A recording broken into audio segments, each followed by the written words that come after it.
Morning, everyone.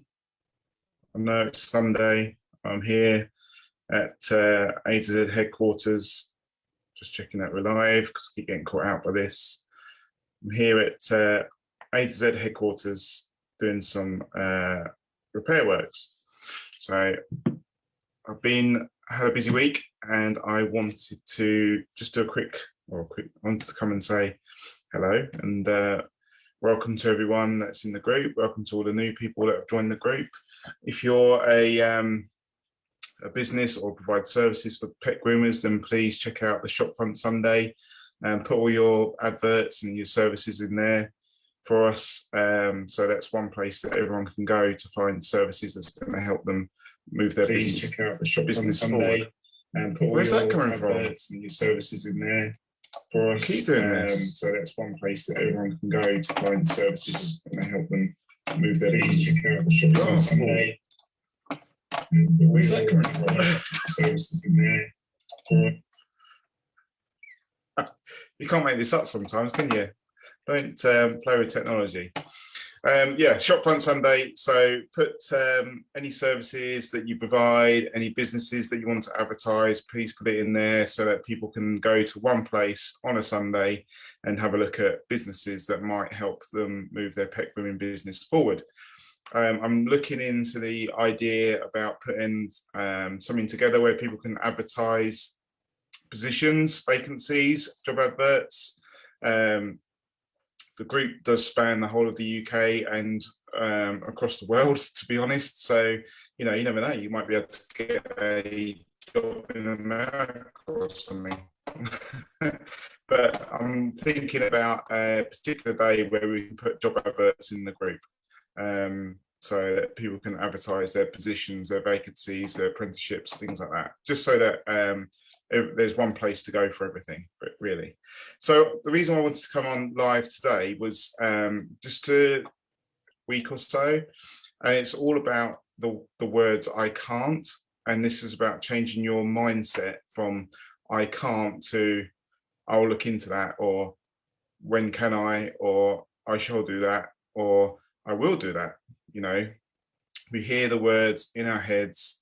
I hear the words a lot saying "I can't," so or being put off by other people's opinions when we haven't done the due diligence ourselves and investigated and looked at all the information ourselves. So I just wanted to come on and tell you a little story about something that happened to me over the last probably 6 months. So through our coaching program, I've came across a guy called Jason Greystone of Greystone Education, and Jason is a trader. He trades for a living. That's how he makes his money. He's very successful at it. He's 30 years old and never has to work again. He's got he calls himself financially free and independent. So even if he was to pass away tomorrow, he would still be making money. So I became interested in Jason and what he offered, and I looked into his courses, and he offers an investment course. And the reason why I did this because I was unhappy with the money situation in our bank. We had some savings, and the savings were doing nothing, like 0.5%. I even got to a point where I thought maybe we're going to have to charge the bank. Maybe we're going to have to pay the bank to keep our money in the bank because, with the interest rates so low. So we're getting like 0.5%, if that, on our savings. And it was really frustrating me. I was getting really frustrated. And I was just thinking, I can't do anything. It's that word. I can't do anything about it. My hands are tied. I'm stuffed. I've got to use the banks. They're the only thing that offer me anything. It's the only place I can put my savings. I can't buy a house, like a second house, an investment property. I can't. So we took on mentorship and very quickly surrounded ourselves with positive people just through the mentorship program that we were on, and starts to change that message inside your head. That positivity starts to change what you're thinking and how you think about it. And then all of a sudden, so I can't to possibly I can. Maybe I can do something about this. So I came across Jason Greystone and followed his podcasts. I've not really watched him on YouTube, went into his Facebook page, went into his Facebook group. Suddenly I found that there's people I know also doing it in his Facebook group. So I then go and speak to them and start talking to them about it. And one day he did a big launch of a course that he does, and it's a course that teaches you how to invest your money in the markets. So his course will take you through mindset, it will take you through business, like planning and planning your personal finances and all sorts of stuff like that. But part of the course is how to put your money into money markets. So you can start off at low risk, then you can go into stocks and shares, and then you can go into trading if you really want to. I can't see myself doing that.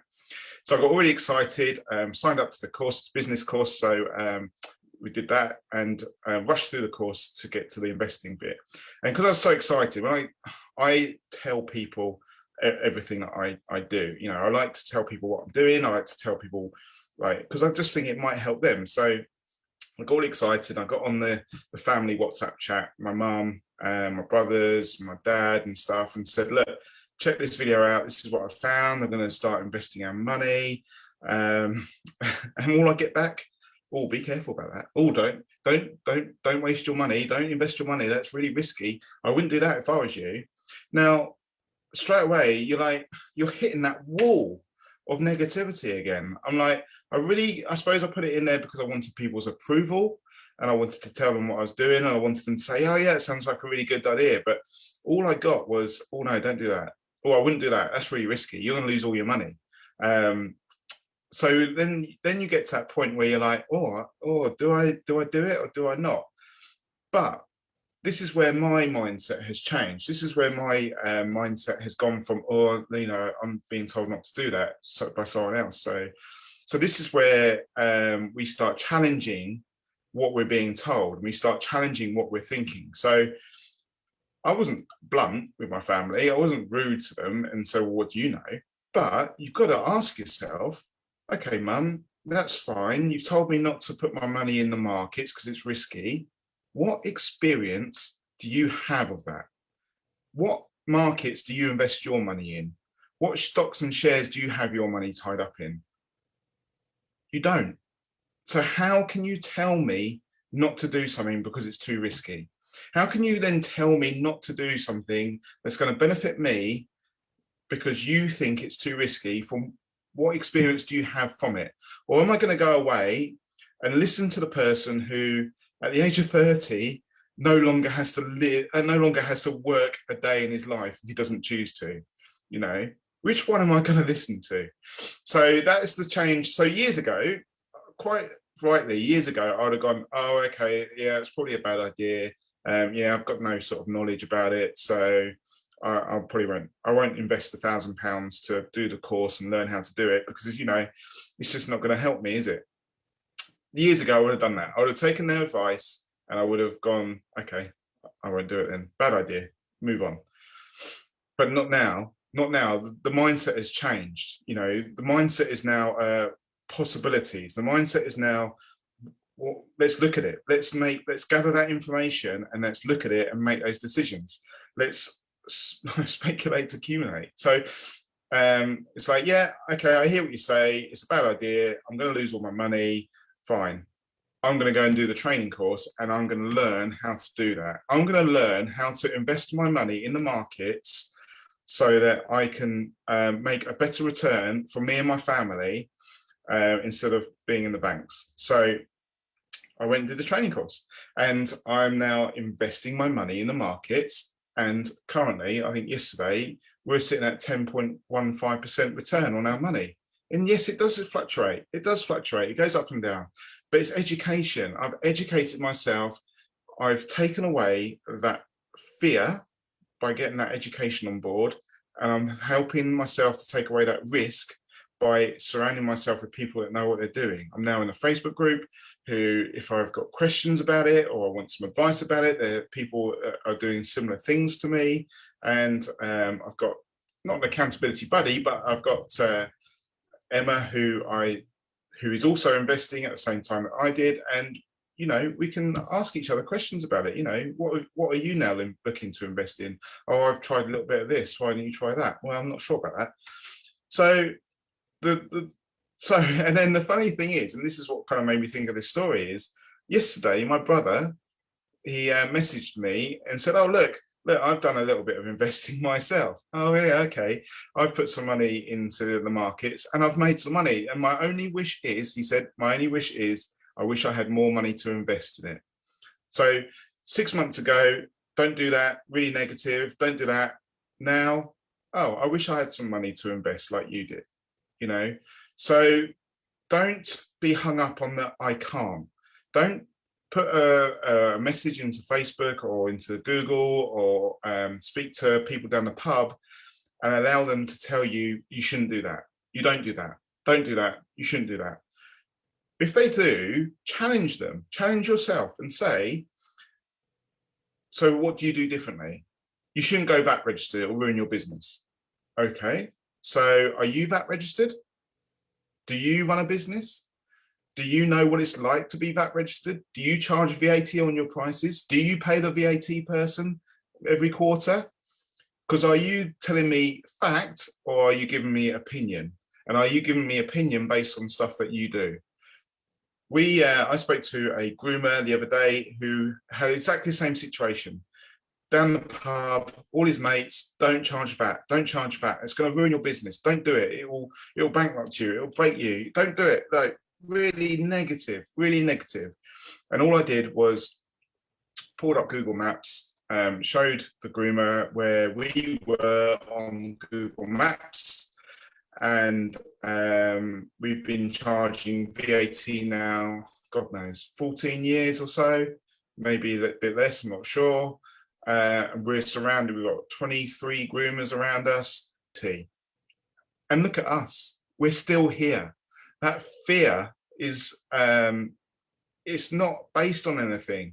It's based on opinion and not fact. And this is what stops us from pushing our businesses forward.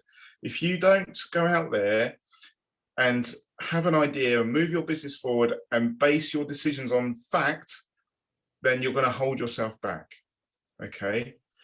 I'm really, really trying to avoid this in the group, and I really try and avoid the subject of anal glands. Okay. Fact versus opinion. We are told as pet groomers, we are not allowed to do anal glands. Okay. So let's challenge that. Have you been trained in doing anal glands? Well, yeah, I have been trained in doing anal glands. Okay.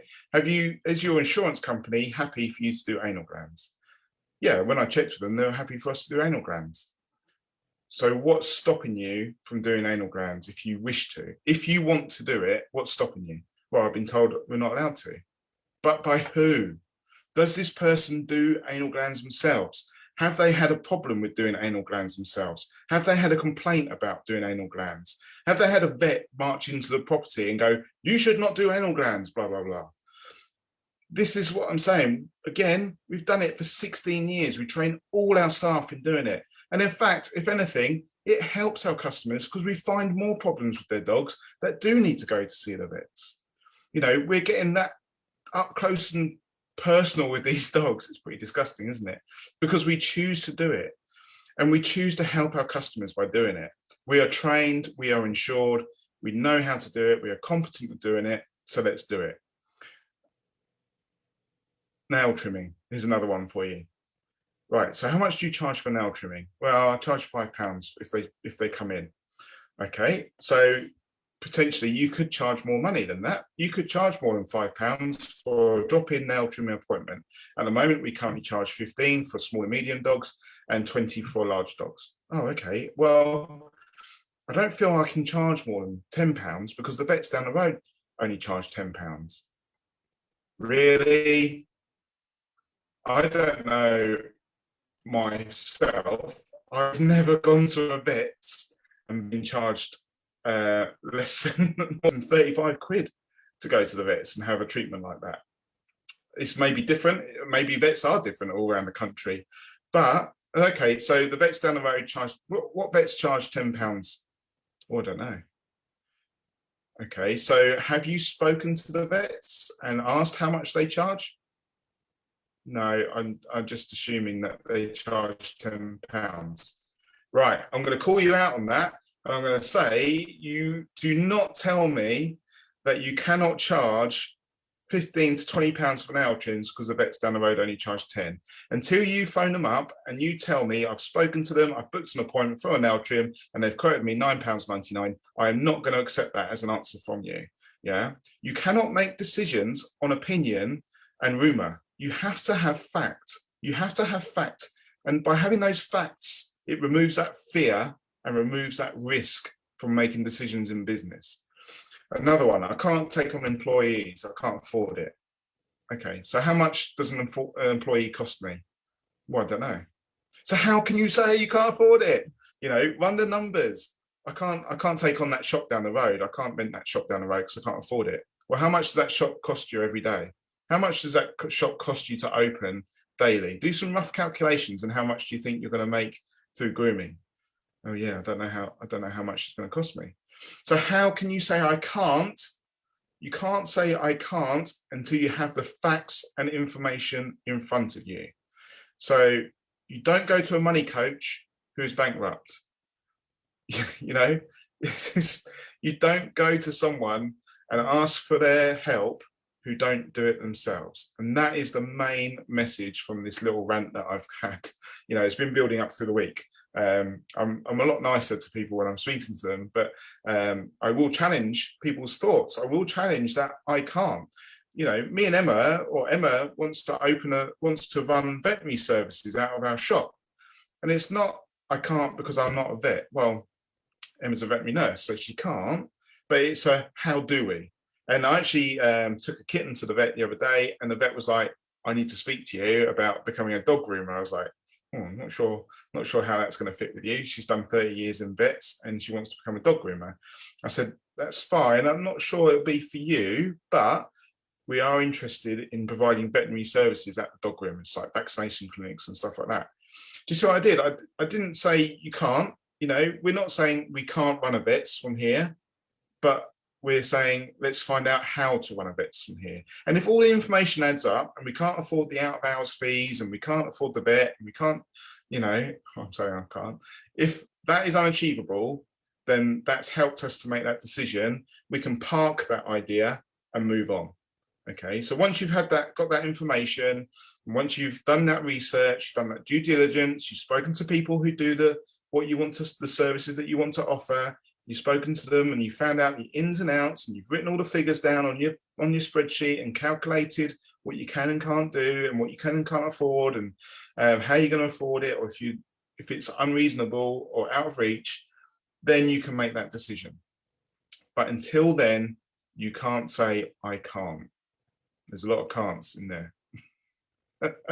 So I best get on with my my Sunday jobs. I've got to do some plumbing and some drain clearing. I really hope, you know, the whole group is there to support you and to, I suppose it is to challenge you a little bit in business. If you spend 10 years doing the same thing, you're going to get the same results. And there's so much out there in business, but it's out there for you to grab. It's not going to come and grab you. And it's out there. Business moves on. Business moves on a lot. And we've seen this with coronavirus, you know, how much business has moved on. You look around you. Pet grooming, unfortunately, you can't take online. Otherwise, we'd probably be doing that as well, wouldn't we? But businesses move on. You need to open your mindset and move on with it and look at new things that you can offer within your business. Maybe take on an apprentice to move your business forward. Have a look at that employee situation. Do you need that many employees, or can you put your prices up and get rid of an employee to make more money? That's what we did. We were losing too much money, and the cost of the employees was coming out of profits, and we couldn't afford to keep them on, so we had to make some redundancies. Now, what I will say is I can only comment on what we do. And I think if you've spoken to me before one-to-one, you'll see that, you know, I'll give you my experience around something like HR. I'll give you my opinion around something like HR. And then I'll refer you to someone like Megan Saint, who is the expert on HR. You know, she does that for a living. She's got the qualifications. I don't. So again, I can give you opinion. I can tell you how I do it in our business or how we do it in our business, but then I can refer you on to someone who does it professionally and properly. And that's the best way for you to make your decisions within your business. I really urge you. There's a really good podcast that I follow. Let me just get you his name. His name is Andrew Wilson. It's called the One Life Podcast, episode 4. It's all about fear and risk in your business and how to reduce fear and risk in your business. Reducing fear and risk in your business is all about information. It's about knowing your numbers. It's about doing that research, and it's about predicting numbers. And the devil is in the detail. And when you've got that detail, that starts to remove that fear and that risk within your business. All right. I hope you all have a really lovely Sunday. It's raining here. I'm going to get wet doing my jobs outside. Let me know what you think about this rant. Not really a rant, is it? Let me know what you think about this video. Feedback, always after feedback. Like it, replay, share it. Invite your friends, your groomer friends into the group, but they have to have a positive attitude and an open mind. You know, the only way you're going to get your business moving forward is being open to changes within your business. So you do the same thing, you get the same results. Okay, I'll leave you on that thought. And I'll leave you with gather the information to make that decision within your business. Okay, take care, everyone, and we'll speak to you.